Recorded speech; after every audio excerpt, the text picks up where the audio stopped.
केरल के वायनाड में हुई तबाही की तस्वीरों को देश आज भी नहीं भूला है और आज वायनाड के जख्मों पर मरहम लगाने के लिए खुद प्रधानमंत्री मोदी वायनाड पहुंचे। पहले उन्होंने हवाई सर्वे किया और फिर खुद जमीन पर करीब से जाकर देखा कि कुदरत ने वायनाड में कैसी तबाही मचाई। कई सारी तस्वीरें हमने लगातार आपको इंडिया टीवी पर दिखाई हैं। आज प्रधानमंत्री के साथ साथ केरल के राज्यपाल आरिफ मोहम्मद खान, मुख्यमंत्री पिनराई विजयन और केंद्रीय पर्यटन तथा पेट्रोलियम और प्राकृतिक गैस राज्य मंत्री सुरेश गोपी भी मौजूद रहे। प्रधानमंत्री का ये दौरा ऐसे वक्त में हो रहा है जब केरल सरकार ने वायनाड में पुनर्वास और राहत कार्य के लिए 2000 करोड़ रुपए की सहायता मांगी है। इसके पहले राहुल गांधी ने ट्वीट करके प्रधानमंत्री मोदी को थैंक यू कहा था और उम्मीद जताई थी कि वो इस त्रासदी को राष्ट्रीय आपदा घोषित करेंगे। हालांकि अभी तक कोई घोषणा प्रधानमंत्री की ओर से नहीं हुई है। जब ये पूरा दौरा उनका संपन्न हो जाएगा उसके बाद कोई घोषणा उनकी तरफ से की जाएगी। लेकिन इसमें तो कोई दो राय नहीं है कि बहुत बड़ी त्रासदी थी और बहुत बड़ी आपदा थी, बहुत नुकसान हुआ, बहुत जान माल का नुकसान हुआ है। हर्षवर्धन जी, केवल बात इस त्रासदी को लेकर प्रधानमंत्री नरेंद्र मोदी क्या घोषणा करते हैं इस पर नहीं है, बल्कि नजर वायनाड के चुनाव पर भी है। नहीं, मुझे नहीं लगता कि वायनाड के चुनाव पर कोई बहुत नज़र भारतीय जनता पार्टी की होगी या कोई उनको बहुत लाभ होने वाला है। और जिस तरह का काम वहाँ, अभी तो ठीक है, अभी तो राहुल जी भी चले गए 3-4 दिन बाद, पीएम भी दौरा कर रहे हैं, केंद्रीय मंत्री चले गए थे, लेकिन उसी दिन ग्राउंड से जिस तरह से राष्ट्रीय स्वयंसेवक संघ के लोगों ने काम किया है, वो ये जानते हैं कि वहाँ उनको वोट नहीं मिलने वाला है। भारतीय जनता पार्टी को जोड़ दिया जाता है कि संघ पूरी तरह से भाजपा के लिए काम करता है। तो दोनों सामाजिक और राजनीतिक जो संगठन है उनका एक फर्क देखा जाना, समझा जाना चाहिए। फिर वहाँ की जो डेमोग्राफी है, यानी जनसंख्या जिस तरह की है, उसको एक समझा जाना चाहिए। मेरा ये मानना है कि अभी जिस भी तरह की मदद है वो केंद्र सरकार को करनी चाहिए और मोदी जी करेंगे ही, इसमें कोई कहने की बात नहीं है। डिजास्टर मैनेजमेंट में इस सरकार ने कमाल का काम किया है। शायद केंद्र सरकार के जो अलर्ट थे, जो अलार्म था, उसको सुन लिया होता तो जैसे ओडिशा बचा, जैसे पश्चिम बंगाल बचा, जैसे गुजरात बचा, वैसे शायद वहां भी कोई मुश्किल ना होती। अब मैं ये कह रहा हूं कि आप मदद कीजिए, सब कुछ करिए, लेकिन जो अलग अलग समय पर रिपोर्ट्स हैं, जो वायनाड के इको सेंसिटिव जोन को लेकर कहा गया है, उसको किसने किसने नहीं लागू किया, कहां कहां गड़बड़ हुई, एक व्हाइट पेपर भी जरूर आना चाहिए। मदद पूरी तरह से करनी चाहिए जो संभव हो, और वो करना ही करेंगे ही, इसमें हमें कोई संदेह नहीं दिखता है। इसमें मुझे कोई राजनीति नहीं दिखती है। मैं कोई राजनीति नहीं है, कोई राजनीति नहीं, कोई राजनीति नहीं। अवधेश जी सहमत है? प्रधानमंत्री को अभी ही जाना चाहिए, क्योंकि जिस समय आपदा थी उस समय प्रधानमंत्री के जाने से बहुत सारी सुरक्षा की व्यवस्था, संकट हो सकता था वहाँ, उसके कारण राहत और बचाव में समस्या आ सकती थी। लेकिन अभी अगर वो दौरा कर रहे हैं तो इसको आगामी चुनाव से, अब हम पत्रकार हैं, हम जोड़ के देख सकते हैं, लेकिन वो उद्देश्य नहीं कि प्रधानमंत्री के वहाँ जाने से कोई बीजेपी को वोट बढ़ जाएगा।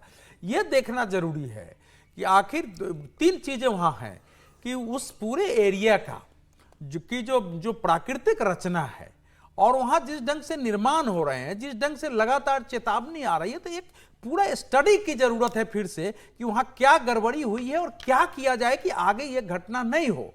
गृह मंत्री ने संसद में भी कहा बयान में कि कैसे हमने चेतावनी दी, क्या स्थिति थी, लोगों को वैकेट कराया जा सकता था, वो नहीं हो पाया है, डेट के हिसाब से भी चीजें थी और जो चेतावनी दी गई लगभग उस प्रकार की घटना हुई है।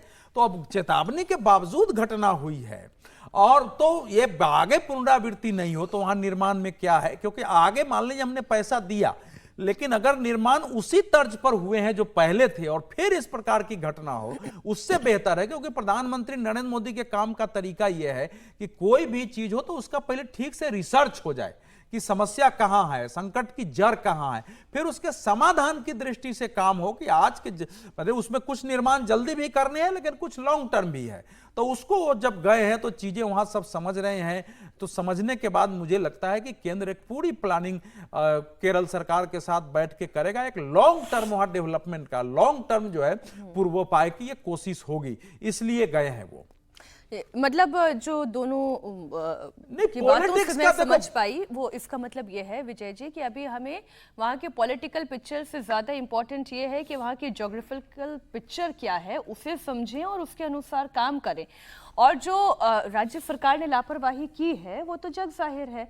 अगर 7 दिन पहले का वो अलर्ट देख लिया होता तो नुकसान कम किया जा सकता था, कम से कम जान का नुकसान तो बचाया जा सकता था।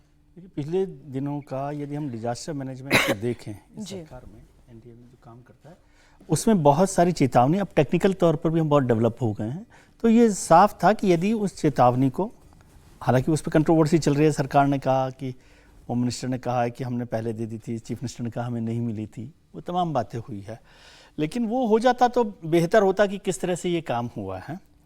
पॉलिटिक्स को इस तरह से नहीं देखना चाहिए, मतलब चुनाव है वहाँ पर, सच है, लेकिन वो पॉलिटिक्स आपको क्यों नहीं दिख रही? क्योंकि वो नतीजे वहाँ पर बदलने वाले नहीं दिख रहे हैं, समझे, इसलिए आपको वो एक पॉलिटिकल एक्टिविटी के तौर पर नहीं दिख रहा। यदि ऐसा होता है कि चुनाव के नतीजे बदल जाएं तो फिर आप उसको उस तरीके से देखते। राहुल गांधी भी वहाँ पर गए, पिनराई विजयन तो लगातार वहाँ पर कर रहे हैं, प्रधानमंत्री गए हैं, अच्छी बात है। अभी जो वहाँ पर ज़रूरत है वायनाड में, दो तरह के प्लान की ज़रूरत है, एक शॉर्ट टर्म प्लान और एक लॉन्ग टर्म प्लान।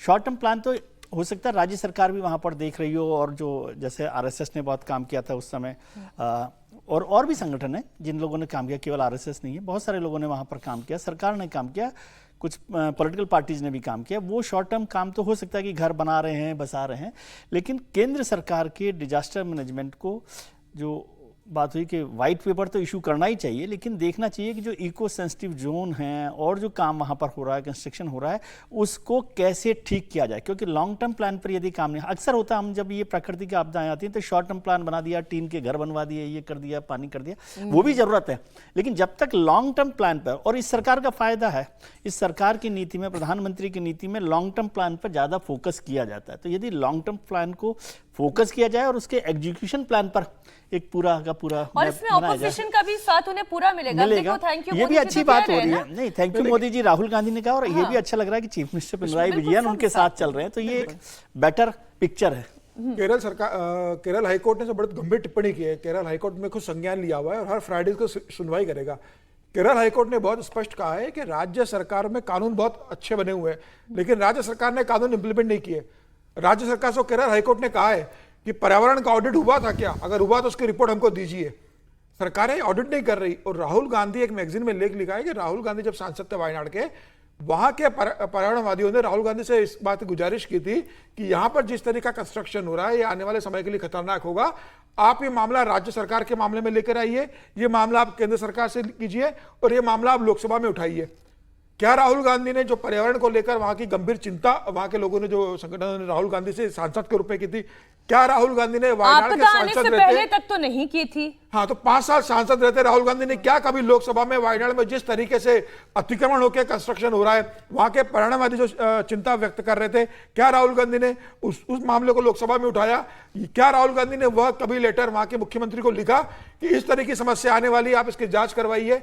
मुझे ऐसा लगता है कि राहुल गांधी को भी यह बात देखना चाहिए कि वो 5 साल बाद सांसद थे, जब उनके पास इस तरह के प्रश्न आ रहे थे तो उन्हें गंभीरता से इस बात की लेने की जरूरत थी। मुझे लग रहा है केरल हाईकोर्ट हर फ्राइडे को सुनवाई करेगा। प्रधानमंत्री मोदी आप जब वहां पर गए वायनाड, वह पूरी व्यवस्था देख रहे हैं, वो देखेंगे कि कितना पैकेज देने की जरूरत है, केंद्र सरकार से राज्य सरकार को क्या मदद करना है, घर बनाने के लिए सरकार को क्या मदद करना है। और जिस तरीके से 400 से 500 से ज्यादा लोग मारे गए, कई लोग, मतलब पूरा परिवार का परिवार खत्म हो गया है, खेती उजड़ गई है, स्कूल उजड़ गए, अस्पताल उजड़ गए, मुझे लग रहा है पूरा नया शहर बताना पड़ेगा। और सिर्फ ये शहर बसाने की बात नहीं है वायनाड के अंदर, केरल के अंदर ऐसे कई एरियाज है जो बहुत इको सेंसिटिव, बहुत, अगर इस जगह को फिर से बसा भी दिया जाए तो दूसरे इलाके भी देखना पड़ेगा कि वापस से तबाही ना आए, क्योंकि जितनी भी जानकारियां अभी तक एकत्रित की गई हैं इस इलाके को लेकर यही है कि ये सेंसिटिव जोन है। मीनाक्षी, एनवायरमेंट भी हमारे यहाँ पे इकोनॉमिक्स की जैसे है कि good economics is bad politics. तो एनवायरनमेंट की चिंता करना पॉलिटिकल लीडर्स को पॉलिटिक्स के हिसाब से खतरनाक लगता है, उनकी सेहत के लिए नुकसानदेह होता है। इसलिए ज्यादातर राजनेता हमारे उस पर एनवायरनमेंट पर फोकस नहीं करते। ये लड़ाई हमेशा चलती रहती है, सरकारों में वो लड़ाई एनवायरनमेंट वर्सेस डेवलपमेंट के बहाने से चलती है, बिल्कुल ठीक। और पॉलिटिकल पार्टीज में वो एनवायरनमेंट वर्सेस गरीब आदमी चलती है, बिल्कुल ठीक। उनके घर वहां से कैसे हटाएंगे, उनकी झुग्गी झोपड़ी कैसे हटाएंगे, तो उस पर एक कहीं आम राय बननी चाहिए और सरकारों को उस पर काम करना चाहिए। खबर राजस्थान की भी आपको दे दें। राजस्थान की सियासत में ऐसा लगता है कि कुछ बड़ा होने जा रहा है। वसुंधरा गुट के विधायक क्या कुछ प्लान कर रहे हैं, क्योंकि कल जयपुर में वसुंधरा गुट के 6 निर्दलीय विधायकों की मीटिंग हुई। डिनर टेबल पर काफी देर तक बातचीत भी हुई। मीटिंग की तस्वीर भी सामने आ गई है, देखिए एक तस्वीर आपके सामने रख रही हूँ।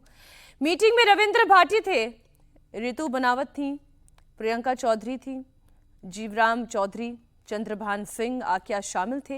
इन विधायकों की मीटिंग 3 घंटे तक चली। अब 3 घंटे तक ये देखिए, ये जो डिनर टेबल पर मीटिंग चल रही है, सबके चेहरे भी आपके सामने हैं। वसुंधरा गुट के निर्दलीय विधायकों के साथ इस मीटिंग को लेकर प्रदेश की राजनीति में जबरदस्त हलचल है। दरअसल पिछले विधानसभा चुनाव में बीजेपी से जुड़े हुए कई नेताओं ने जब टिकट उन्हें नहीं दिए गए, टिकट कट गए, तो फिर उन्होंने बगावत करके चुनाव लड़ा।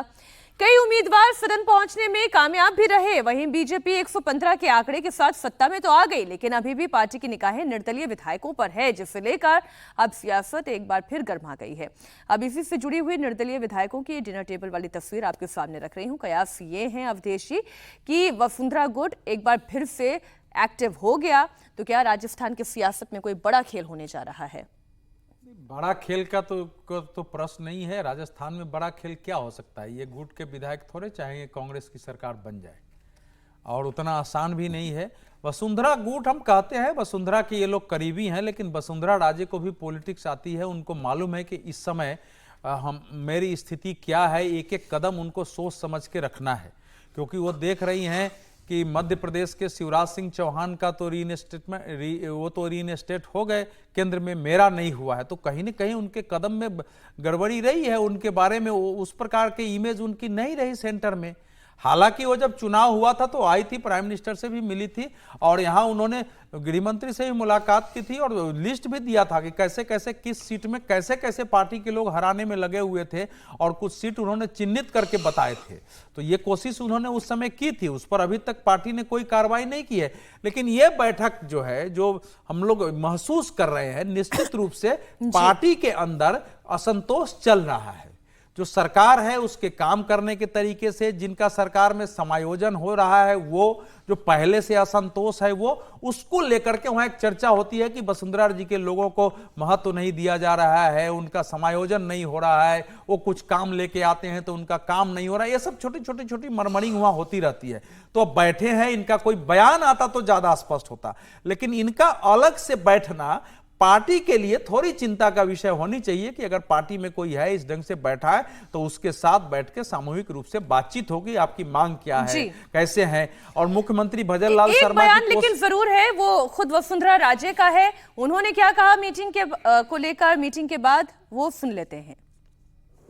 आप सब जानते हैं कि पद और मद ये तो स्थायी है नहीं, परंतु एक ही चीज है और वो है कद। जो अगर आप अच्छा काम करते हो तो उस काम को लोग याद करते हैं, और कद फिर आपके साथ बना ही रहता है। मैं इसलिए आपको ध्यान दिलाना चाहूंगी कि यदि पद का मद हो जाता है तो उसका कम तो कद जो होता है वो कम तो हो ही जाता है। तो देखिए, पहले वसुंधरा राजे भी कुछ दिन पहले उन्होंने ये बयान दिया था, और उसके बाद फिर उन्होंने ये मीटिंग की। मनीष भट्टाचार्य हमारे सहयोगी जुड़ गए। मनीष, ये मीटिंग किस लिए बुलाई गई थी? क्या बातचीत हुई? क्या कोई ऑफ रिकॉर्ड रिएक्शन आपको मिल पाया है? देखिए, ये तस्वीर जितनी राजस्थान की राजनीति में इम्पोर्टेंट है, उससे ज़्यादा ये किस्सा भी इम्पोर्टेंट है कि आखिरकार ये मीटिंग बुलाई कैसे गई। इस मीटिंग को बुलाने के पीछे जो सबसे बड़ा मकसद है वो कुल मिला के माना जा रहा है कि जो निर्दलीय विधायक हैं वो एक जाजम पर बैठे, गुट बना के रखें, और कहीं ना कहीं उनको एक ज़रूरत है एक ऐसे नेता की जो इनको आगे बढ़ाए। ये यूनुस खान ने ये मीटिंग बुलाई थी। यूनुस खान का जन्मदिन था। यूनुस खान वो नेता है जो कि वसुंधरा राजे के बहुत खास हैं, सिपह सालार माने जाते रहे हैं, और उन्होंने ये डिनर टेबल पे इन तमाम निर्दलीय विधायकों को बुलाया। और इसमें वो विधायक दिख रहे हैं आपको जो वसुंधरा राजे के खासम खास है। जीवाराम चौधरी वसुंधरा राजे के बहुत खास हैं। जो बाड़मेर से जो विधायक है प्रियंका चौधरी, वो भी बहुत खास हैं। जो अन्य जो भी लोग दिख रहे हैं वो भी वसुंधरा राजे के गुट के हैं। तो ऐसे मौके पर जब ये तस्वीर आई है तो ये सवाल उठते हैं कि अन्य विधायक यहाँ पर नहीं आए, वही विधायक आए जो वसुंधरा गुट के जो खासम खास लोग हैं। ये विधायक लगातार इस बात को कहते आ रहे हैं कि लोकसभा चुनाव में बीजेपी को जिस तरीके से नुकसान उठाना पड़ा है, अब उपचुनाव में बीजेपी के लिए ये एक अग्नि परीक्षा है। ऐसे अग्नि परीक्षा में जाति समीकरण को साधना बहुत ज्यादा बीजेपी के लिए जरूरी है, पूर्वी राजस्थान से लेके मारवाड़ तक के। और ये जो तमाम जो नेता हैं वो पूर्वी राजस्थान से लेके मारवाड़ तक के अपने जिले में कम से कम दबदबा बना के रखते हैं। और ऐसी स्थिति में जब ये तस्वीर आती है तो सवाल उठता है कि आखिरकार वसुंधरा राजे का ये जो गुट है ये चाहता क्या है, क्यों इस तरीके की मीटिंग की नौबत आई है। जो हमारे पास जो सूत्रों से जो खबरें आई हैं उसके मुताबिक ये है कि जो विधायक हैं वो विधानसभा जब सत्र चल रहा था तब इनके जो सवाल जवाब हो रहे थे, जो बातें जो मांगे उठा रहे थे ये लोग, उनको बहुत ज्यादा संतुष्टि नहीं मिली सरकार से। यही वजह है कि अब एक गुट इन्होंने बनाया है। अब नेतृत्व ये चाहते हैं कि नेतृत्व किस तरीके से हो।